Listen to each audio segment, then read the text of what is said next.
This episode, we're taking a close-up look at Virgin Voyages, the cruise line with the bright, gleaming, glitzy ships, Miami-style pools, and world-class restaurants. It's also the cruise line with the most raunchy, daring, and sexy entertainment we've ever come across at sea. There are risque nightclubs and cabaret shows. They say they're offering fun, and then some. So, just what is the real Virgin? Is it a cruise line with fine facilities on a cutting-edge ship? Or is it just a tacky Las Vegas at sea? Let's find out. Welcome back to the Ritzy Travel Guide. My name is Bill, and it's great to have you along with us. Now, we've been cruising for over 25 years now, and often cruise lines are very similar to each other. But not this time. Virgin is radically different from anything else out there. It's certainly got swanky ships, and they are doing things very differently, with innovative, show-stopping restaurants and bars. Some of them are really upmarket and eye-catching. And Virgin has only been out for 3 years, and it's already won numerous awards. So we decided to book a back-to-back, a total of 11 nights aboard, so we could really put the ship through its paces. One other aspect to mention right from the start is that not only is Virgin, let's call it a lively experience, it's also got a huge reputation for being a swingers cruise. Yes, that's right, partner swapping on the high seas. But is Virgin getting noticed for the wrong reason? Everything from their sail-away party to their nighttime entertainment and their infamous Scarlet night, where everything on the ship turns red. It all indicates this is not going to be your typical cruise. Right, about to take you aboard, but just to let you know, as there's so much to discuss with Virgin Voyages, we're going to be putting out 2 videos about our experience. The first is this, the full ship's review, and we're going to show you everything from top to bottom, inside and out. Our second video, which will be coming out shortly, depending on when you're watching this, is what we call our Cruise Diary Edition. Consider it a diary of what we got up to, and whether you too might like it and should book it. Plus, in that second video, we'll also show you some of the port stops we visited, and there were some really nice ones. So both videos will be stacked with information and insight. The other point to mention is that Virgin is an adults-only cruise. Children are not allowed on. As ever, this is not a paid review. We paid for the tickets ourselves. Nobody has told us what to say. Right, let's get aboard. There's 2 of us traveling, myself and my wife, and we'll be showing you footage from both our back-to-back cruises. By the end of this video, you'll see the ship is not for everyone. Half of you will love it. The other half will absolutely not. Now, are you ready to go on this adventure with me?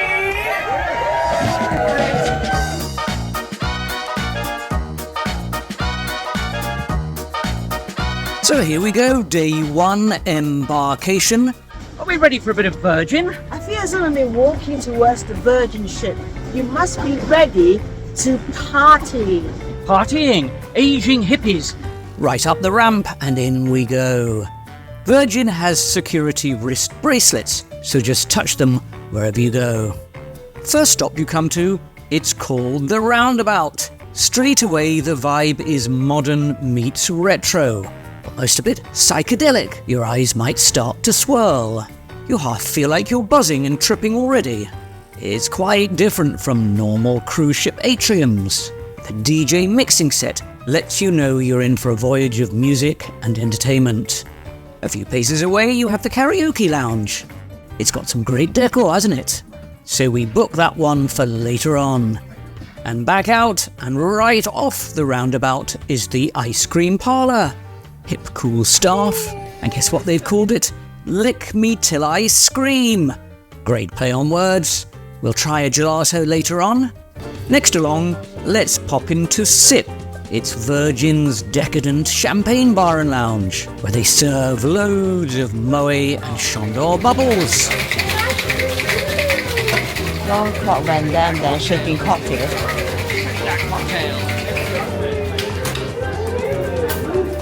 Right, we're now going to take a more in-depth look at each of the ship's features. We'll come back inside in a minute when we'll show you the restaurants and the entertainment outlets, but first, let's go outside. And here we go, the main pool. Get those tequilas out. And this is one of those areas that Virgin really prides itself on. They call it the Aquatic Club, right in the centre of the ship. Has to be said, it is a modern and stylish design, and in person it feels like a chic, high-end resort. There's a large variety of seating and relaxation areas. Particularly popular and comfy are these deep padded cushion lounges lying right by the pool. You're going to have to get up at the crack of dawn to nab these. It's all on 2 levels, and above you have these rather quaint, retro-style, red and white striped beach chairs looking down at the pool. We liked those. Day or night, the pool is a popular spot, and the hub for quite a lot of activities throughout the cruise, such as here, the sail away party on day 1, where for about an hour you get free-flowing sparkling wine. Good news? And the entertainment staff come out and give you that Virgin welcome. It's a pretty good indicator to the style and character of the cruise and what to expect. We're showing just a short clip of proceedings here, but in the second video we'll show you more of the sail away party, as it's quite the event. There is a second smaller pool area just around the corner, which Virgin calls the wellness pool, and it's right by the gym. There are 2 large hot tubs, which are incredibly popular because they're right by the handily named Gym and Tonic Bar. Virgin likes its puns and wordplay. There's a circular water feature in the centre, not really big enough to call it a pool. We did enjoy our time in this part of the ship. What we do feel is outstanding though, is the variety of deck and outside options away from the pools. Let's take a stroll around so you can see what I mean. There's a huge choice of recreational areas, sports and leisure pursuits. It's really good use of the deck space. Other cruise lines just leave these upper sections of the ships as dead areas. Not here. There's a lot on offer. A never-ending selection of seating and relaxation choices. See, you can go swinging on Virgin day or night. Take your fancy. And go! And here we are right at the aft of the ship, looking down from the top deck. This is called the dock. It's a really popular hangout at any time of the day or night. And they serve really good complimentary Greek-style mezze and Mediterranean tapas. You feel like you're being a Roman, fed as you recline. And as around the ship, presentation is always beautifully done, and plenty of staff on hand. We never had to wait for more than a few seconds to be served ship-wide. By the way, if you're enjoying this video, please do give it a like and a thumbs up, as it lets us know we're on the right track and you'd like to see more of this type of material. Right, now let's come to one of the most controversial aspects of going on a Virgin Voyages cruise. We alluded to it at the beginning, and that's the onboard entertainment.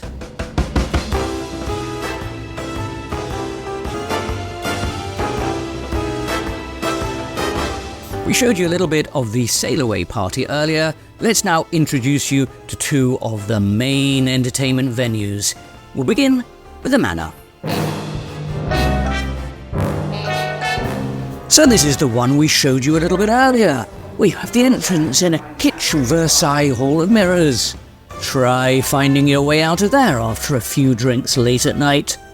It's actually a huge cavernous nightclub and performance venue. Right now we can hear a cast member called the Diva, partway through a drag show. Manor is on 2 levels and it's in the round, like a modern-day Shakespeare globe, but with strobes and flashing lights. Let's take a look from upstairs, and it can get unbelievably popular and busy in here. Whether the performance is your type of thing or not, the venue itself is very impressive, as good as you'll get at any top nightclub around the world.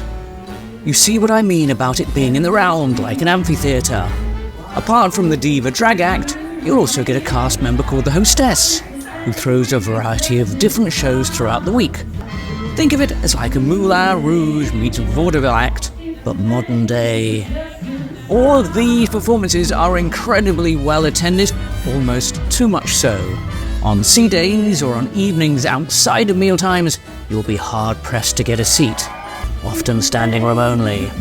One of the most popular shows of the cruise is with the Diva, and is called Around the World in 80 Minutes. Think of it as a suggestive Jules Verne on a cruise ship. Let's now also take you just next door, same deck, to what's called the Red Room, which isn't a theatre, you might think so on initial inspection, but it's a multi-purpose venue. It's a rather clever facility as it can be reconfigured as necessary. And a perennial favourite, and I say that because it hasn't changed for years actually, is the Misbehave Show, an adult-themed quiz where points don't really seem to matter, where you yell the answers at the host, who will berate you if you're wrong, or even sometimes if you're right. It's part circus act, part comedy, part just revelling in nonsense. On other evenings, those retractable seats get wheeled away, and you get a really large-scale performance being put on. Much larger scale than many West End or Broadway productions. It's very immersive, as you are right there amongst the action. Either on the floor itself, surrounding it,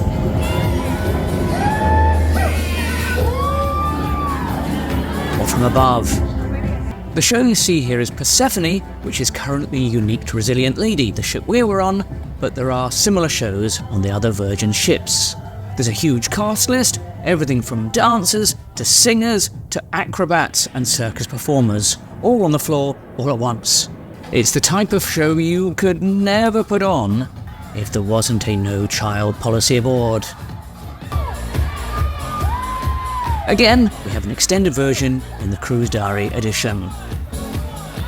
Isn't it? From a conventional cruise line. Would you like this form of entertainment? Let me know in the comments box below. We always love to hear from people. Tell us what you think. Coming up in a moment, we'll be taking you round the restaurants, cabins and spa areas. Just to let you know, a quick note about our channel. Here at the Ritzy Travel Guide, we're now on Instagram. I know it's been a long time coming.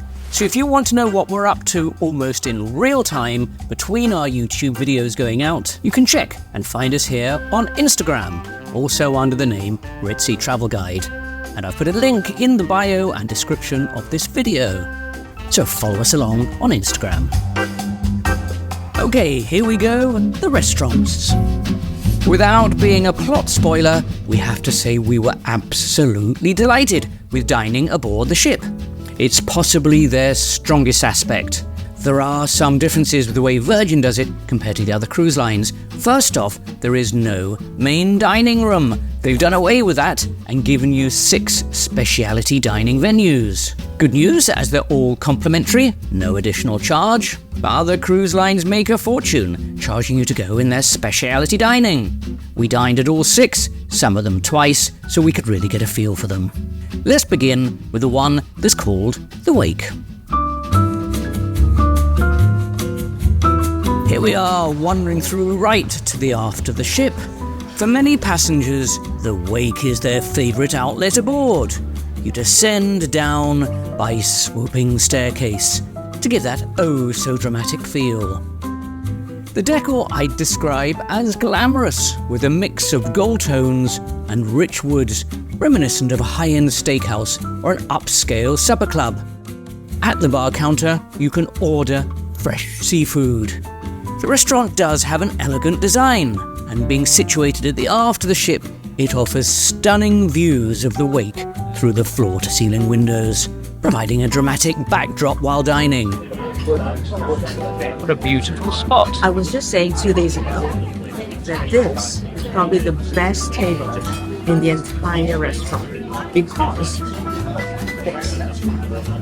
Now it is difficult to show you clearly what we had because the light's so dim in here. They almost need to provide you with a flashlight. the fancier the restaurant, the dimmer the lights. Hence, Quite right. Set fire to the menu. Perfect. There we are. I was about to ask you for a miner's lamp so I could go down to pit face and sit. Could I have 1 clam chowder? Okay, lamb chowder. Thank you. Over the course of our 2 cruises, we tried both the steak and the seafood. Both were excellent. Amongst some of the best food we had on board, and you're never rushed from beginning to end. And if you're lucky and get one of those seats that looks right out to sea, you're going to be in for a great evening. The wake is open for breakfast and dinner. Surprisingly, some of the same items are on the menu for both, oddly enough. Next restaurant to show you is Razzle Dazzle. Wow, this is psychedelic. You had one too many drinks, you'll think you're going topsy-turvy. Now this one takes Virgin and its blood red interior design to a whole new level. You'll either love this or feel like you've been dropped headfirst into a tin of crimson paint. If you walk right through to the back, you'll find an open kitchen. If you're seated back there, you'll get to see it all. Thank you. So let's take a look. So we have some pork belly to get the ball rolling. We have a double portion of okra, because somebody said they really like okra. All right, beef main course. Sorry, what were these bits? Just a crispy, like a bread, just roasting. Crispy. That's very crispy, isn't it? The bread. Our first dinner offering looks a bit like the washing up. Well, this is very unusual. It's caramelized carrots with yogurt, because Razzle Dazzle is primarily a vegetarian restaurant. This is carrots in a poolside foam party. Yeah, you know when you go to those places where there's a foam party? Oh, look, looks like a bubble bath. Like I said. Looks like a bubble bath. I should be getting into that. Quite nice, it's just weird. It's a weird texture. It's very unusual. Oh, and a boring lamb shank. Next up, let's take a look at a really unusual one, and this is called the Test Kitchen.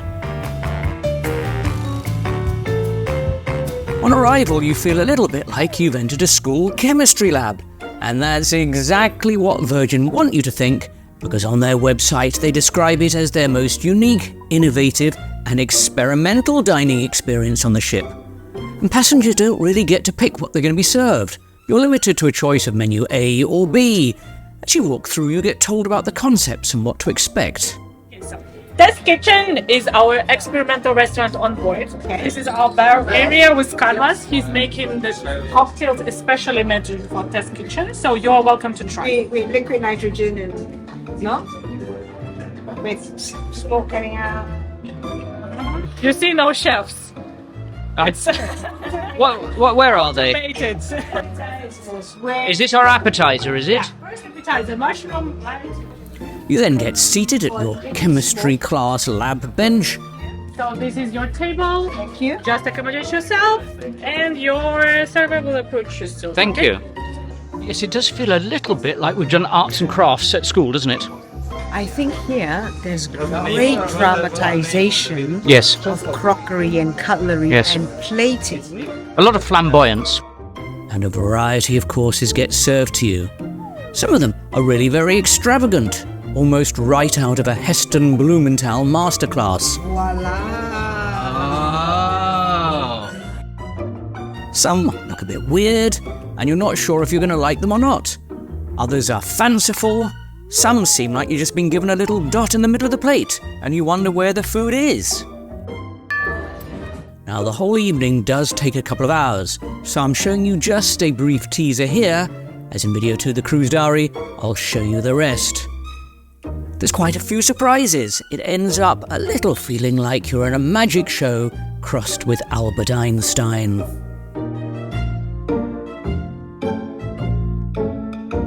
So that's the first 3 of the full-service restaurants, and we'll come to the others later on in this video, including the Galley buffet. Alrighty, Scarlet nighttime. And I would wager at least half of the people who book a cruise with Virgin only book it for this one night, this one event. So what is it, and what's the big fuss about? Well, it's Virgin's extravaganza event, their big bash, where you're supposed to leave all your inhibitions at the door and go hell for leather. It's their equivalent of the White Night that other cruise lines put on, but more wild, more booze, and you have Virgin's full permission to chuck yourself in the pool at any time. Here we go through the Versailles Hall of Mirrors. Just about every corner is themed for the Scarlet Night. Neon lights more ablaze than ever. If you have a red colour blindness, God help you. I don't know what you would see or wouldn't. Just walking through the ship's decks is even more like a fairground attraction, or a crimson haunted house, or a side street in Soho. Now, whilst you don't need to dress up, you would be seriously in the minority if you didn't. There's impromptu sing-songs in every corner. The Scarlet YMCA event, singing to ABBA. And then when you're ready, it's up to the pool deck, where the serious party going is already well underway, and the staff are there to get you in the mood. This is the poolside bash that you often see on social media. If you're a shy, retiring person, this possibly isn't the place to be. But if you've got sparkling boots, neon hot pants, or any sort of raunchy wardrobe, you'll probably never get another chance like this, at least not on a cruise ship. There we go. Nothing like anything else at sea. Now, if you want to see our reaction to it all and what we thought, we have an extended version of Scarlet Night in video 2, our cruise diary. It's arriving on our channel soon, and it's quite a watch. Right, let's now look at the other 3 full-service restaurants we haven't looked at so far. Plus, we'll look at the Galley, the buffet alternative, and we'll look at cabins available on the ship. Right, here we go. The Pink Agave, one of the most Instagram spots on the ship. You'll see it all over social media. It's Virgin's Mexican outlet. The decor is a very contemporary take. It feels part nightclub, part upscale eatery.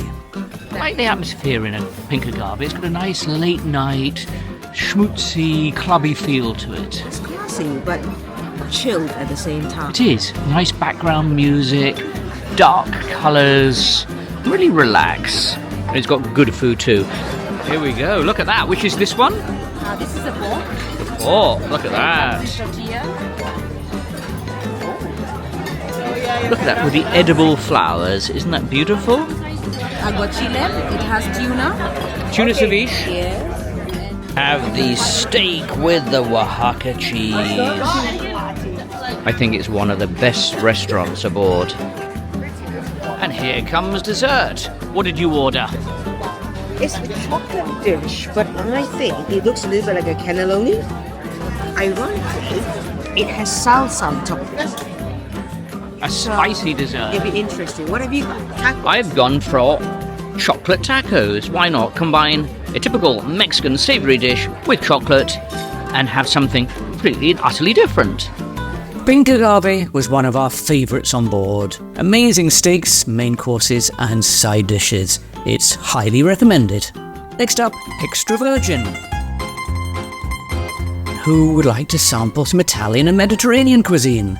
Again, one of the most popular restaurants aboard. And we're walking past the antipasto boards being prepped. Each table gets a selection of these. It always gets the evening off to a good start. We dined here 3 times and loved it. It's a porcini. Yes. Very. Isn't that pretty? Yeah.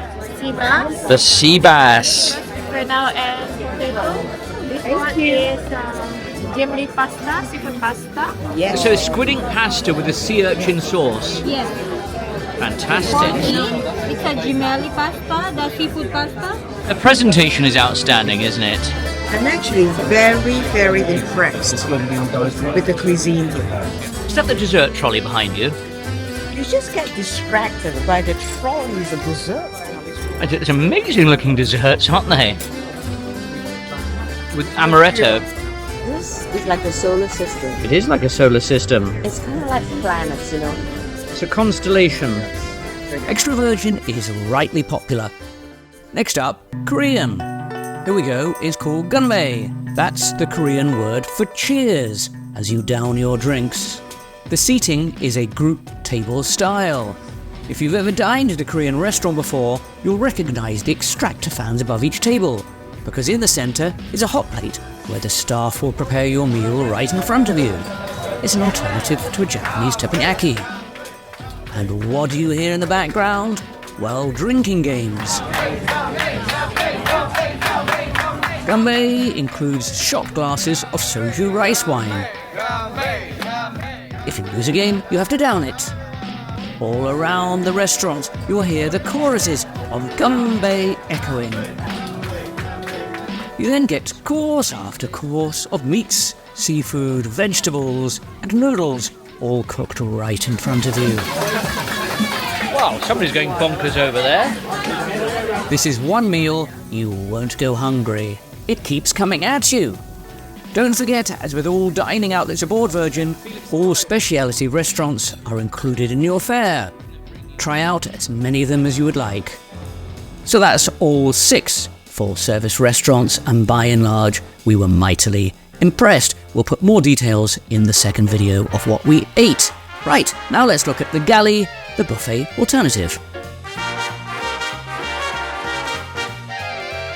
In we go, and this is a huge area, very spacious, which is exactly what you need in a buffet-style restaurant. A lot of other cruise ships get too cramped. This one rarely did. Perhaps a contemporary diner style, would you call it? This is their ahoy sign, which you stick up to get waitstaff's attention. And we like the fact there are several charging points around the place. Well done. Now, the reason Virgin don't call it a buffet is it is more of a serving station hall. A lot of it is American diner style.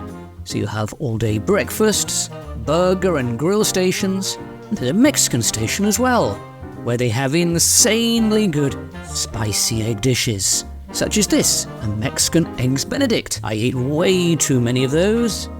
They have got their eggs absolutely right each time. The Galley is also really good with a salad bar. It changes throughout the day, but always has an interesting range. There's a really good deli counter with bagels and hot press sandwiches, with really crazy variations, as well as some 1950s Elvis-style heart attack stuff. And we have a little Indian section with some butter naan, some lamb korma, and some poppadoms. Okay, shh, don't tell my wife. She thinks I've gone to the deck for a walk. Luckily, I got away with it, as my wife was distracted at the dessert counter. Oh, are you tempted by something? I've been staring at that since 4 o'clock this afternoon. Which one have you been staring at? That's that. My wife rarely permits desserts, so this was my chance to swoop in. We might have to just take a couple. Could we have one of those? That's the Resilient Lady, which is... The dark chocolate mousse with caramel filling inside, coconuts around the edges. And... Chocolate ginger berries. wow, and a chocolate ginger berries. Do you know, I've been walking past this since 4 o'clock. It's trying not to stop. So look, this is French patisserie glaze. Look at that. I mean, can I just lift it up? May I just lift you up and show you the reason why I couldn't just walk past and not stop. Virgin has really excellent desserts. So what did we think of the Galley? Well, we were genuinely impressed. We think the standard of cuisine is high, a lot better than many other cruise lines out there. Now, I tell you what, one morning we decided to give ourselves a breakfast challenge where we thought we'd try out as many of the offerings we could, fattening or otherwise. My wife gave me a pass for once, woohoo! But would it all be too much? Would our stomachs burst? And I'll pop that challenge into video 2, as well as our visit to the onboard pizzeria. You were probably saying, hang on a minute, where was the pizza on the buffet? Well, they have a dedicated pizza station. Alrighty, we haven't talked about cabins yet. Let's rectify that immediately and show you the cabin we booked.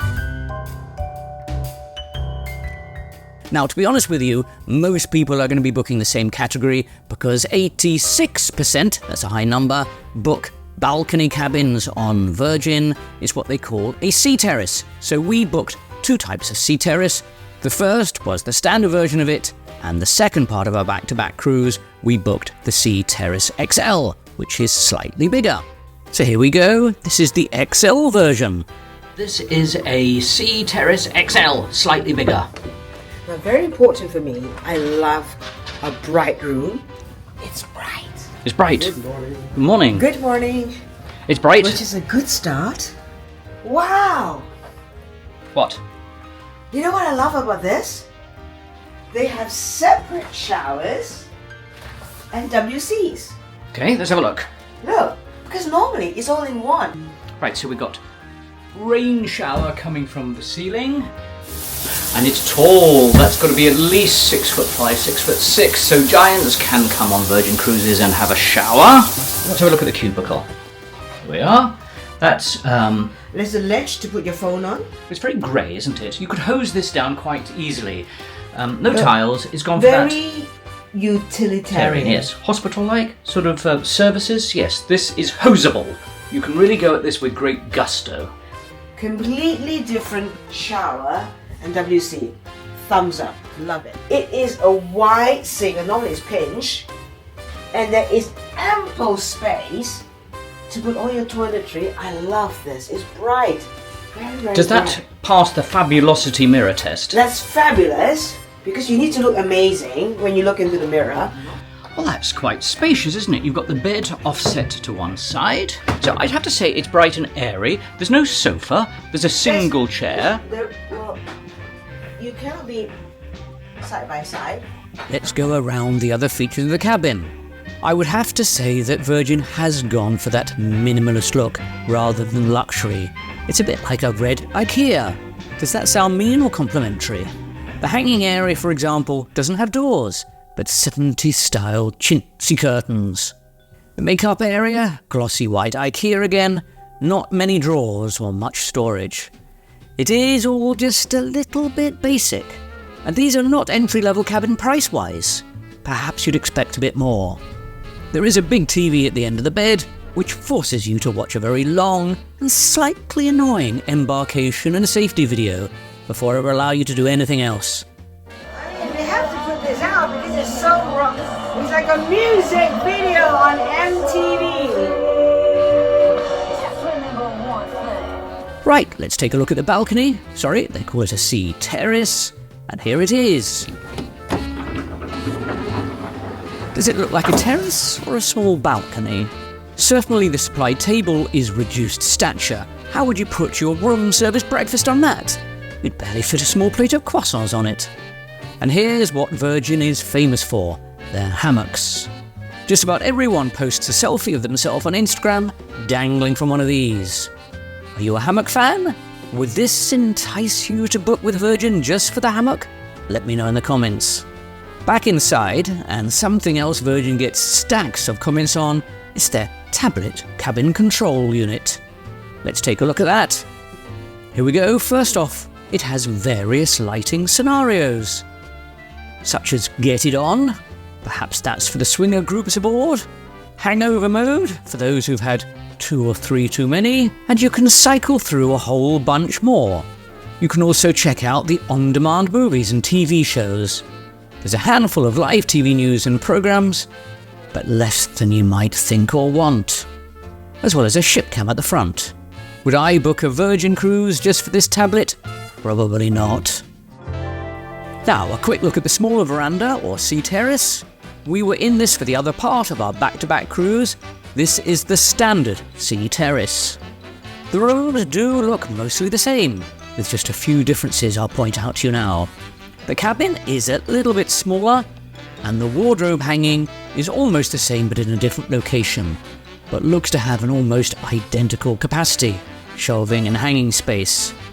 And the fridge and vanity unit are also almost identical to XL. Here's a look at the electric sockets, so you know it's the same for both cabins. And the bathroom here is smaller on the standard cabin. Not by a lot, but there's no separate toilet and shower cubicle, and the wash basin is smaller. But that's pretty much the differences with the bathrooms. Here's the balcony on the standard sea terrace, and it is smaller than the XL, but it still has 2 chairs, a table, and a hammock. So which of the 2 sea terraces did we prefer? Well, to be honest with you, there's not a huge amount of difference between them. The XL is slightly bigger, the bathroom is a bit more spacious, and the hanging area where you put your clothes is also a little bit bigger, but there's not a huge difference, truth be told. Now, in video 2, we're going to show you many more of the different types of cabin available. We'll show you the inside cabin, which is actually nicer than a lot of inside cabins on other lines. We'll also look at the sea view, And then we'll take a look at some of the accessibility cabins, because there's almost no reference to these online, so we're happy to show you these, and they're really very spacious. Plus, we'll also show you round a cabin of 4. Plus, we'll take a wander round some Rockstar Suites. These are the more pricey cabins on the ship, which give you access to Richard's Rooftop, only for suite guests, where you get afternoon Moet champagne at 5 p.m, on the dot every afternoon. All of that's coming up in the Cruise Diary video. Let me now quickly take you to the casino, because people often ask us to show it. Here it is, and I have to say, if there's an underwhelming part of the ship, to my eyes, this is it. It all looks very muted and understated. Did they run out of budget for this section? I mean, don't get me wrong, most of the tables and games are there. It's just all, by Virgin standards, a bit drab, a bit dull. And it's in a high visibility area, right by where you walk to the Manor and the Red Room, so it gets a lot of passing traffic. I'm just a bit surprised it doesn't dazzle and mesmerise you a little more than it does. So -5 points really for the casino. What does get a lot more points though is the spa area. On Virgin it's called the Redemption Spa. I think they've done a good job. Actually, most cruise lines now offer an aesthetically pleasing spa area, and this is no exception. You can get what they call a day pass, which is actually starting from 3 hours and is priced from $59 onwards. Another fun place on board is called The Social. It's a cafe cum games room, and it's one of the most popular parts of the ship. Seriously, they hold regular trivia in there, as well as having a small takeaway food counter. Alright, let's now come to our conclusions and verdict on the ship. So we'll try to be as honest and fair as we can. Some parts of the ship we loved, some parts less so. There is no perfect ship, but let's just run through some of the important points that we think would make a difference whether the cruise is for you or not. So starting with the parts we liked, first off, the cruise fare is far more inclusive than most other cruise lines. What's included in the base price? Examples: basic Wi-Fi is included. It's not brilliant, but it works, and it is Starlink, which means it's far more reliable. Paying for Wi-Fi can be a real budget buster on other cruise lines. Next point. Gratuities. They're also included. It annoys the heck out of people when cruise lines add it on top of the sticker price. With Virgin, it's built in. Next up, the restaurants. They are all included in your fare. There's no expensive specialty dining to pay for. On other cruise lines, these types of restaurants could easily be $50 to $100 per person per meal. Not here on Virgin, they're included. Not only that, food is available for longer hours. In fact, with the Galley until 2 a.m, and there is complimentary branded soda, so no need to buy a soda package. Next up is service. It's some of the most genuine, friendly, and helpful staff we've seen on any cruise line at any price point. Right, let's now get on to some of the parts we're less keen on. First up, the swimming pools. They are far too small. Yes, the pool and surrounding areas do look great, but one of the biggest complaints is that it's just too small for a cruise ship that has close to 3,000 passengers. And we tend to agree, it can and does get crowded, and is noticeably smaller than the opposition ships. In fact, it's been described by one disgruntled passenger as nothing more than a glorified feet soaker due to its shallow depth. To me, it's a daft decision. There is so much deck space available on board, yet they allocate a tiny pocket handkerchief size space to the pools. Next up, on the negatives, the restaurants. Hang on a minute, wasn't that just on the positives? Well, yes it is. So what I'm referring to here is that when you eliminate a main dining room, it means there is no guaranteed place for you to dine at night. All of the 6 restaurants aboard are small, with a maximum capacity of 300, and some of them much less than this. We came across multiple people on our cruise who were frustrated, angry, annoyed because they couldn't secure a dining reservation. Yes, you can make advance reservations on the app 45 days before embarkation, but those are snapped up quicker than gold dust. You absolutely have to get on that app 45 days before your embarkation on the dot of midnight, US time, East Coast time, and book, because if you don't, you're going to get seriously angry. You're going to miss out. Next up for us on the negatives, this is definitely not a cold climate ship. There is no solarium pool area, and a lot of the activities are assuming that it's going to be warm, balmy Caribbean weather. Our cruise was in autumn when it was slightly cooler weather, and we certainly wouldn't do that again with Virgin. Also, pet peeve of mine, there's no crow's nest or observation lounge right at the front of the ship, giving you that commanding look around. It's not as though they gave it over to the suite area as some of the other cruise lines do. It just doesn't exist. There is no bar at the front of the ship. They've given that section all to cabins, and so you're left at bars just with a sideways view, trying to look here, trying to look there. Some of those bars are nice, but if you want a view, you can't look in that direction. So ultimately, would we recommend a Virgin cruise? Do we think you should be considering it?